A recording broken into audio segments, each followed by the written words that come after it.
उनके पास में है, लेकिन उन सब के बावजूद आज भी वो जीवन में निराश हैं, आज भी जीवन में हताश हैं। प्रतिदिन सवेरे उठते हैं इस चिंता के साथ कि अब मेरा क्या होगा, मुझे क्या करना है, कैसे मैं आगे के जीवन को जीऊंगा, आज मैं ऐसा क्या करूं जिससे मेरा ये जो जीवन है ये निश्चिंता की ओर बढ़े। और जब वो रात को, शाम को सब कुछ करने के बाद में जब वो शाम को पुनः अपने घर में अपने बिस्तर पर आता है, ऐसे में बहुत सारे लोगों को जानता हूं, और आप सब भी इन लोगों को जानते होंगे कि जो बड़ी बड़ी गाड़ियों में घूमते हैं, जो जिनके बड़े बड़े मकान, बड़े बड़े घर, जिनके बैंक में इतना पैसा है कि उसे खर्च भी नहीं कर पा रहे, और उसको खर्च करने के वो लोग उपाय ढूंढते हैं कि हम इस पैसे को कहां खर्च करें। लेकिन जब वो शाम को अपने बिस्तरों पर जाते हैं और सोने का प्रयास करते हैं, वो अपने बिस्तरों पर सो नहीं पाते। पड़े पड़े भी उनके मन में सिर्फ यही कल्पनाएं चलती है, उनके मन में सिर्फ यही विचार होता है कि कल मैं इस पैसे से और कितना आगे अर्न करूं। या फिर वो रात भर ये सोचते हैं कितना सब कुछ करने के बाद भी मेरे पास वो सुकून क्यों नहीं है। सब कुछ है उनके पास, धन के रूप में अगर वो देखें तो वो मल्टी मिलेनियर्स हैं। मैंने पिछले दिनों में कुछ बातों को देखा, आप सब लोगों ने भी सुना होगा, बड़े बड़े जो लोग है ना, सहारा कंपनी के जो संस्थापक थे, जिन्होंने सहारा को बनाया, मल्टी मिलेनियर्स, करोड़ों अरबों की संपत्ति जिसके पास में थी, उसकी मृत्यु को हम देखते हैं वो कैसे उसने जीवन में सब कुछ होने के बाद भी, जब उसने जीवन की शुरुआत की, उसकी जीवनी, उसकी बायोग्राफी जब आप पढ़ेंगे तो वो स्कूटर के ऊपर डेली नीड्स की चीजों को बेचा करते थे। स्कूटर पे, लैम्ब्रेटा स्कूटर, उसमें नाम भी मेंशन किया, लैम्ब्रेटा स्कूटर पे वो डेली नीड के मतलब बिस्किट, नमकीन को वो बेचा करते थे स्कूटर पर, सिर्फ इसलिए कि उनका जीवन यापन हो सके। और एक समय ऐसा आया जब उनके पास शायद धन रखने की भी जगह नहीं बची, इतना धन उनके पास, उनके नाम से, उस कंपनी के नाम से एयरवेज, हवाई जहाजों की कंपनियां, बैंक जिनमें अनाप शनाप पैसा। लेकिन उनकी मृत्यु कैसे हुई? सिर्फ इस चिंता में, क्योंकि वो जब वो मरे या जिस समय उस मरणावस्था में थे, उनके ऊपर इतने भारी केसेस थे कि उनको यहां तक लोगों ने जाना कि ये लोगों की, उन रिक्शा चालकों के, उन स्कूटर चालकों के, उन साइकिल चालकों के, उन रोज के जो जीवन यापन करने वाले जो मजदूर हैं, और उन्होंने जो धन अपना पेट काट काट करके बचाया, ये जो व्यक्ति है, ये किसने क्या किया? उनके पैसे हड़प गया, लिखा है। और मृत्यु के समय में भी, सब कुछ होने के बाद भी यदि कुछ नहीं था तो सुकून उसके पास नहीं था। बीकानेर भुजिया वाले के बारे में मैंने सुना हो, वो कैसे दिल्ली में बाल्टी में रसगुल्ले नमकीन लेकर के बेचा करता था, बट एक समय आया जब उसके पास पैसे की कोई कमी नहीं। ओबरायस का नाम मैंने सुना उस समय, जो ओबरायस के संस्था, जिनके बड़े बड़े होटल्स हैं, लेकिन मरने के समय में उनके पास क्या लेकर गए साथ में? वो कुछ नहीं ले जा पाए। लेकिन प्रियो, मैं प्रभु का धन्यवाद देता हूं उस महान प्रेम के लिए जो उसने हमसे किया, और जो ये कहता है परमेश्वर कि इस बात की चिंता ना करो कि तुम क्या खाओगे, क्या पियोगे और कहां रहोगे, क्योंकि उन आकाश के पक्षियों को देखो। मत्ती में अगर 26वें अध्याय को हम पढ़ते हैं, वहां परमेश्वर वचन में लिखा है कि उन आकाश के पक्षियों को देखो, जो ना बोते हैं ना काटते हैं, लेकिन ठीक समय पर परमेश्वर उनके खाने के लिए प्रबंध करता और उनके रहने के लिए स्थान मुहैया कराता। Praise the Lord, praise the Lord. किन के लिए करता? प्रभु जो उस पर भरोसा रखते हैं। सो मैं फेथ फेलोशिप सेंटर के लिए यही मेरी प्रार्थना है। और जब मैं यहां पर बैठा हुआ परमेश्वर की आराधना कर रहा था, हालांकि ये एक मानसिक विचार हो सकता है, क्योंकि हम चाहते हैं कि यहां की उन्नति हो, हम चाहते हैं कि ये बढ़े, क्योंकि परमेश्वर बिना योजना के कुछ भी नहीं करता। परमेश्वर वचन में लिखा है कि वचन देहधारी हुआ और उसने इस जगत में डेरा किया, लिखा है। क्या जरूरत थी परमेश्वर को इस वचन रूपी व्यक्तित्व को, इस वचन रूपी पर्सनालिटी को इस धरती पर देह में प्रकट करने की क्या आवश्यकता थी? डे वन से अगर हम आदि काल से अगर हम देखें तो हमें यह मालूम चलता है कि परमेश्वर ने जो कुछ भी किया, परमेश्वर ने मनुष्य की सृष्टि की। आदि में वचन था, वचन परमेश्वर के साथ था और ये वचन ही परमेश्वर है। और उत्पत्ति में हम देखते हैं उसने मनुष्य की सृष्टि की और उस मनुष्य की सृष्टि से उससे भी परमेश्वर, वहां पर भी परमेश्वर को संतुष्टि नहीं मिली, उसने एक परिवार का निर्माण किया और उसी अदन की बारी में उसने एक परिवार रूपी संरचना को स्थापित किया, जिसको आज हम पति और पत्नी के रूप में जानते हैं।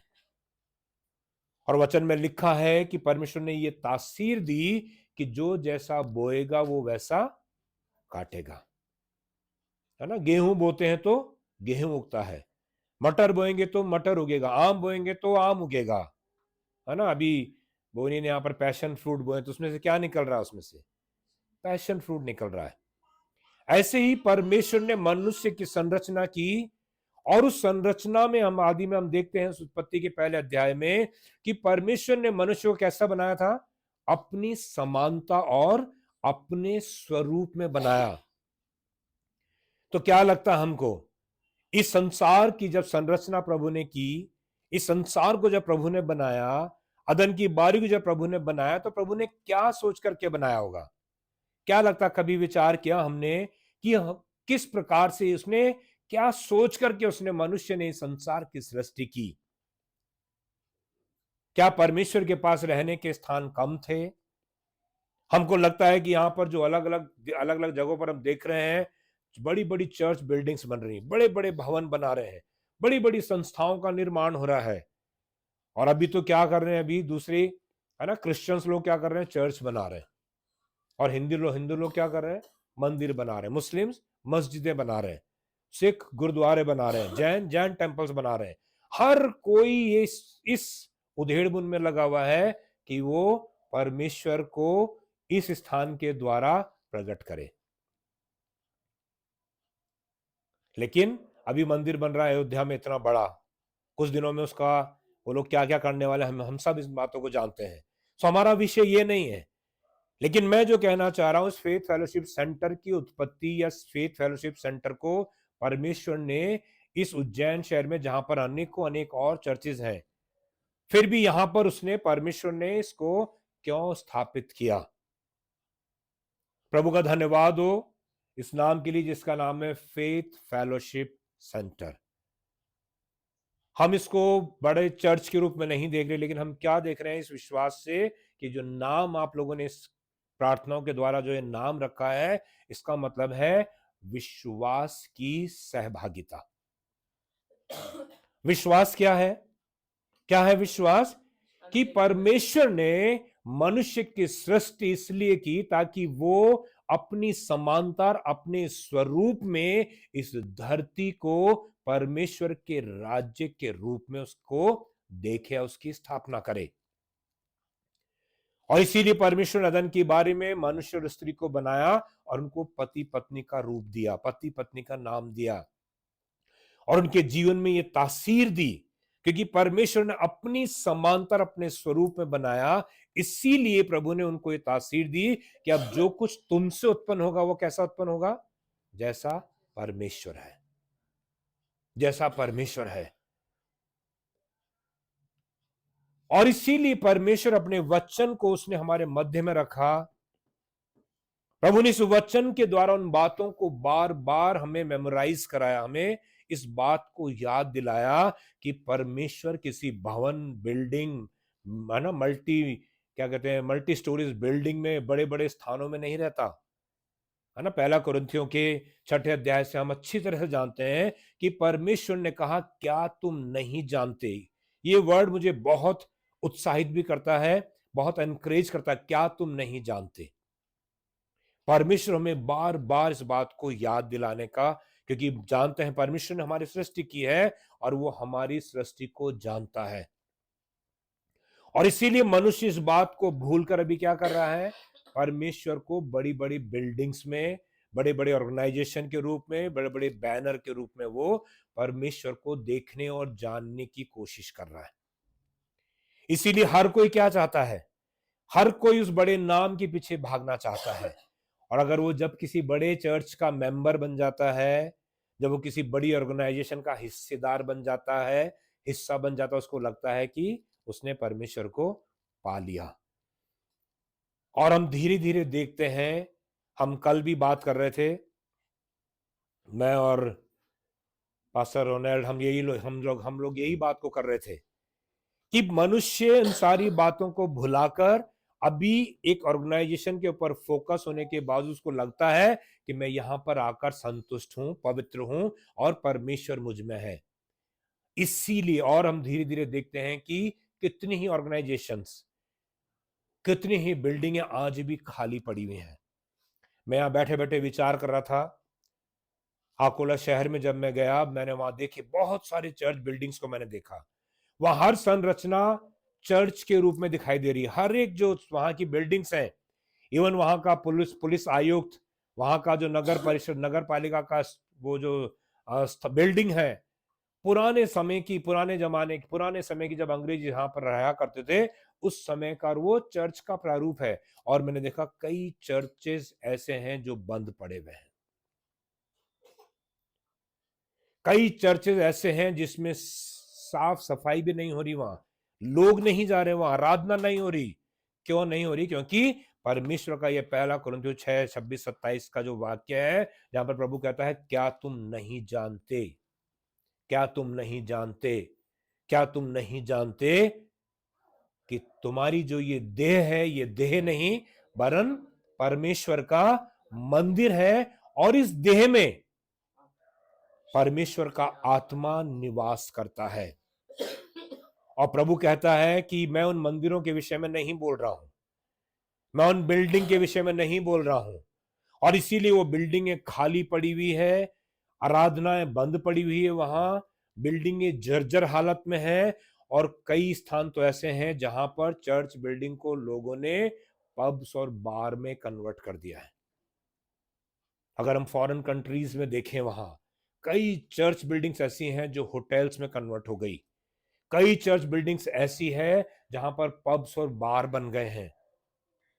और ये हम इसी संसार में अपनी आंखों से देख रहे हैं, लेकिन फिर भी हम नहीं समझ पा रहे कि परमेश्वर ने अपनी जो अपने आप को कहां रखा। उसने कहा, ये जो देह है, ये देह तुम्हारा शरीर नहीं है जिसके साथ तुम कुछ भी बर्ताव करो, जिसको तुम कैसे भी इस्तेमाल करो, वरन ये मेरा मंदिर है जिसमें मेरी पवित्र आत्मा निवास करती है। Praise the Lord. सो ये वो विश्वास है, और ये फेथ फेलोशिप सेंटर जो है, ये उस विश्वास की नींव पर है। मैं ये विश्वास करता हूं, ये उस नींव पर है कि हम चाहते हैं कि विश्वासियों की संगति हो, विश्वासियों का साझा हो, विश्वासी एक साथ रहें, ताकि परमेश्वर उनके अंदर से प्रकट हो और ये संसार जब देखे कि ये कौन है, वो जाने कि ये परमेश्वर के लोग हैं, इनमें पवित्र आत्मा निवास करती है। आमीन। आज हमने इस प्रभु की पवित्र मेज में से, प्रभु के इस पवित्र भोज में से, प्रभु की इस पवित्र देह में से, पवित्र के उस लहू में से हम हिस्सेदार बने। अक्सर कलीसियाओं में सिखाया जाता है ये कि जब भी तुम करो उसके स्मरण में यही किया करो, लेकिन क्या हम उसके स्मरण में ये कर रहे हैं?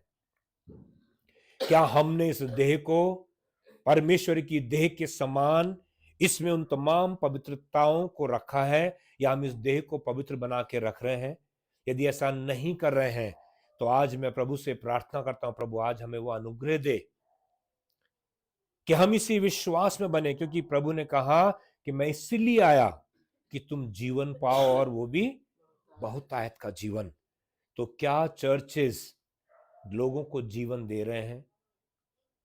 क्या चर्च से जीवन रिलीज हो रहा है? और इसीलिए प्रभु ने कहा कि तुम मेरी चलती फिरती पत्रियां हो, तुम मेरी चलती फिरती पत्रियां हो।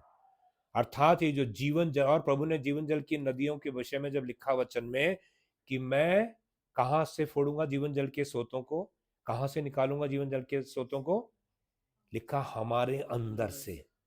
हमारे अंदर से वो जीवन जल की नदियां बह निकलेंगी। किसी बिल्डिंग से नहीं बोला प्रभु ने कि फलानी बिल्डिंग है जहां से जीवन की जल की नदियां बह रही है। इसीलिए इंपॉर्टेंट क्या है? इंपॉर्टेंट ये है कि हम अपने इस जीवन को, हम अपने शरीर को परमेश्वर को भावता हुआ बलिदान करके चढ़ाएं, ताकि हमारे अंदर से जीवन जल की नदियां बहे और जो कोई भी इसमें से पिए उसमें जीवन आ जाए। Praise the Lord, praise the Lord. So मैं एक बार फिर इस फेथ फेलोशिप सेंटर को प्रभु के नाम से ब्लेस करता हूं, इसे आशीषित करता हूं। और ये वचन जिस बुनियाद पर ये नाम रखा गया है, हम ये विश्वास करें कि आने वाले दिनों में परमेश्वर इस फेथ में फेलोशिप को बढ़ाने वाला है। प्रभु इस फेथ में उन फॉलोअर्स को देने वाला है जो इस बात पर विश्वास करेंगे कि हमारी देह परमेश्वर के लिए भावता हुआ बलिदान है। हमारी जो देह है वो परमेश्वर का मंदिर है। हमारे अंदर से बहने वाली बातें, हमारे अंदर से निकलने वाली बातें परमेश्वर के उस स्वभाव को, परमेश्वर के उस चरित्र को, परमेश्वर की उस योजना को हमारे द्वारा परमेश्वर इस धरती पर प्रकट करने वाला है। आमीन, आमीन। ऐसा करने के द्वारा हम सचमुच में परमेश्वर की महिमा का कारण बनेंगे। सो जब मैं यहां बैठा हुआ था, मुझे ऐसा आराधना के दौरान मुझे ऐसा लग रहा था कि कुछ लोग चल करके इस तरफ आ रहे हैं।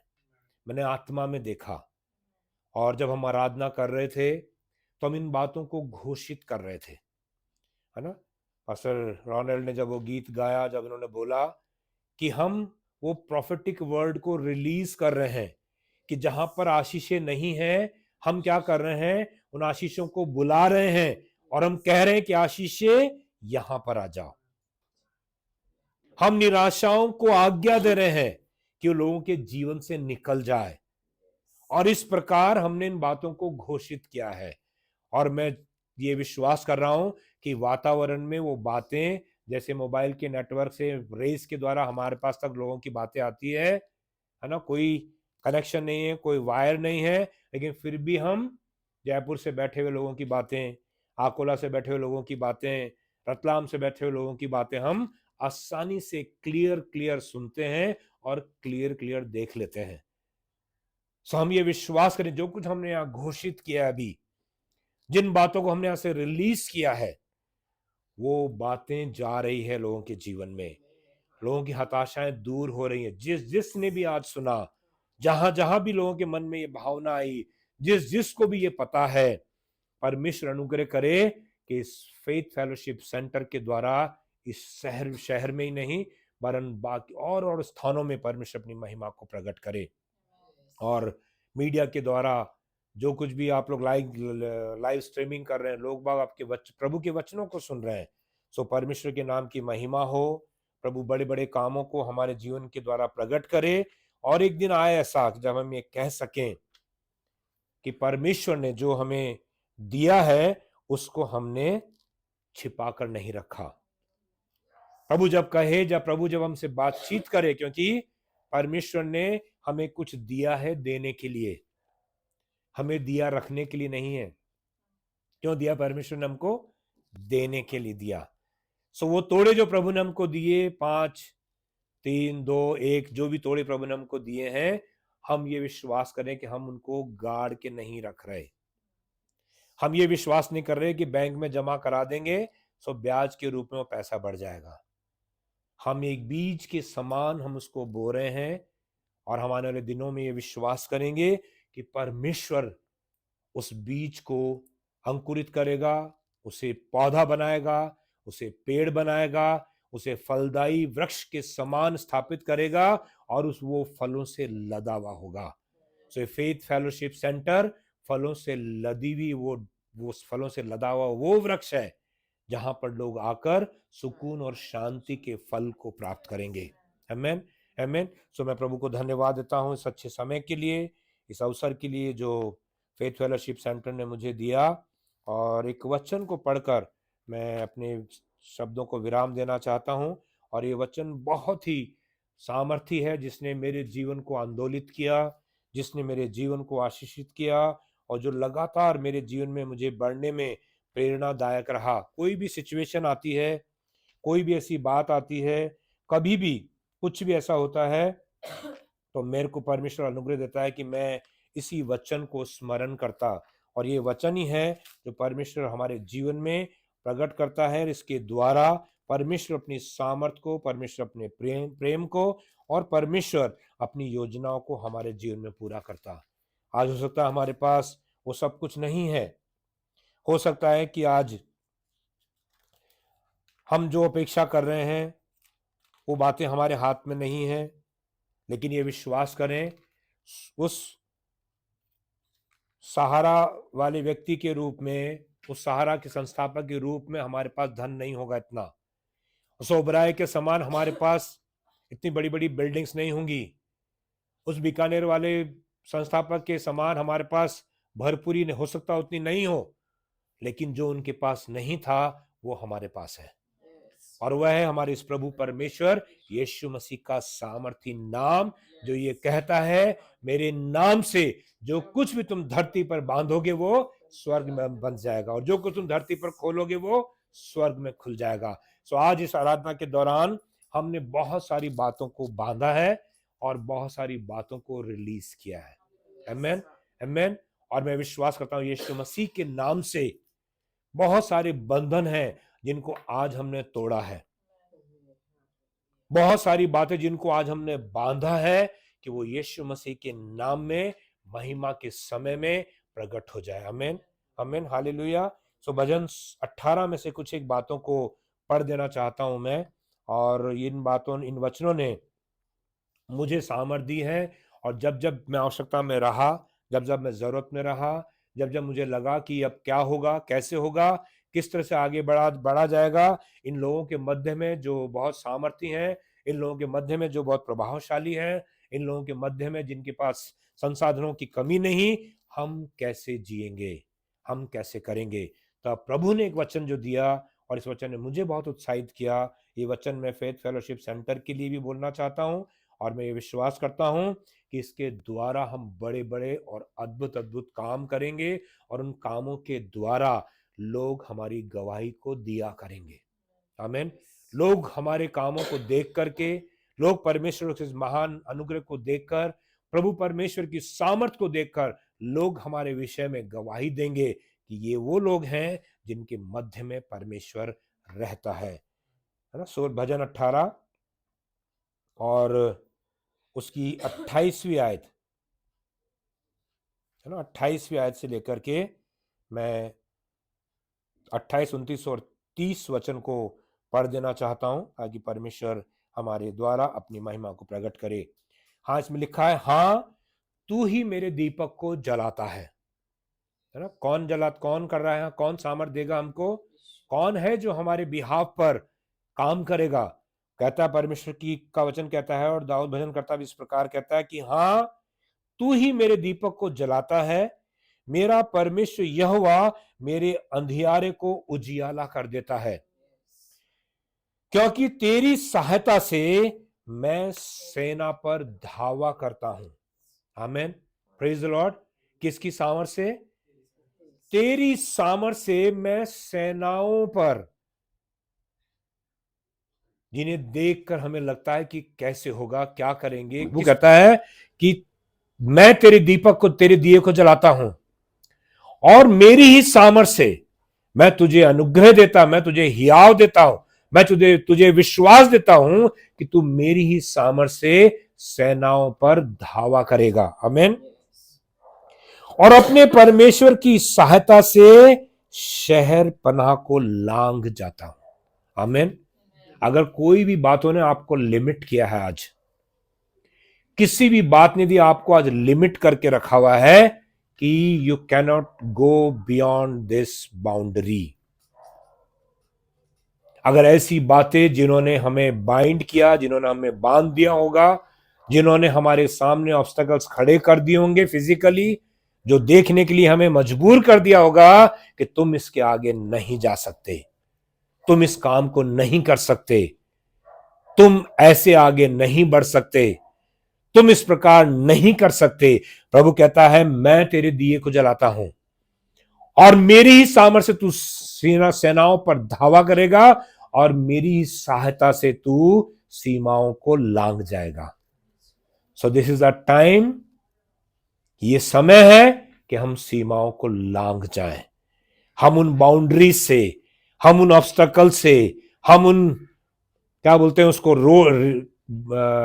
रोड क्या है वो, ब्रेकर से, स्पीड ब्रेकर से हम घबराए नहीं, इस स्पीड ब्रेकर से हम डरे नहीं, हम उन सीमाओं को देखकर भयभीत ना हो जाए कि इतनी बड़ी बड़ी दीवारें हम इनको कैसे लांघेंगे। प्रभु का वचन कहता है कि मेरी सहायता से तू सीमाओं को लांघ जाएगा। Amen, amen, praise the Lord, praise the Lord. क्योंकि वचन में आगे लिखता है 31 वचन में, क्या यहोवा को छोड़ क्या कोई ईश्वर है, हमारे परमेश्वर को छोड़ क्या और कोई चट्टान है। ये वही ईश्वर है जो सामर्थ्य से मेरा कटिबंध बांधता है और मेरे मार्ग को सिद्ध करता है। वही मेरे पैरों को हरणियों के पैरों के समान बनाता है और मुझे मेरे ऊंचे स्थानों पर खड़ा करता है। Praise the Lord, praise the Lord. परमेश्वर के नाम को महिमा मिले। मैं ये विश्वास करता हूं कि परमेश्वर ने इस फेथ फेलोशिप सेंटर के द्वारा अपने उस महान कार्य को करने के लिए उसने हमें स्थापित किया है। आमीन। जीवन में जो कुछ भी पीछे हो गया, हम उन सब बातों को छोड़कर, और प्रभु का धन्यवाद हो इस फेथ फेलोशिप सेंटर के लिए, जहां पर मैं इस विश्वास को पाता हूं, जहां पर मैं इनकी गवाहियों को सुनता, जहां पर मैं इनके विचारों को जानता हूं, जब ये कहते हैं कि परमेश्वर हमारी आवश्यकताओं के समय में हमारे चाहने से पहले और हमारे मांगने से बढ़कर पूरा करता है। और ऐसी अनेकों अनेक गवाहियां मैंने पास्टर रोनाल्ड से और कैरिन से सुनी, जो मेरी बेटी है, और हमने कई बार सुना। आवश्यकताएं बड़ी थी, हमें नहीं सूझा कि ये कैसे हो पाएगा, लेकिन हमने ये जो यहां लिखा है, हैव फेथ इन गॉड, परमेश्वर पर भरोसा किया और विश्वास में हमने कदम बढ़ाया और हमने उन आशीषों को पाया जिनकी हमने कल्पना भी नहीं की थी। Praise the Lord. सो प्रभु के नाम को महिमा मिले। एक बार फिर मैं पास्टर रोनाल्ड को और कैरन को और उनकी मम्मी को प्रभु के नाम में धन्यवाद देता हूं, उनके पापा को धन्यवाद देता कि उन्होंने मुझे अवसर दिया कि हम यहाँ पर रहकर थोड़ी देर प्रभु की महिमा कर सके, प्रभु के नाम को धन्यवाद दे सके। सो सारी महिमा प्रभु को मिले, परमेश्वर महिमा पाए, ये प्रभु बढ़े और हम घटते चले जाएं। फेथ फेलोशिप सेंटर बढ़ रहा है, हम विश्वास करते हैं, और किस रूप में बढ़ रहा है प्रभु बहुत अच्छे से जानता है। इस विश्वास में आगे बढ़े और प्रभु की महिमा का कारण बने। Thank you, praise the Lord. आइए 1 मिनट के लिए अपनी आंखों को बंद करें और इस छोटी सी प्रार्थना के द्वारा हम परमेश्वर को महिमा दें।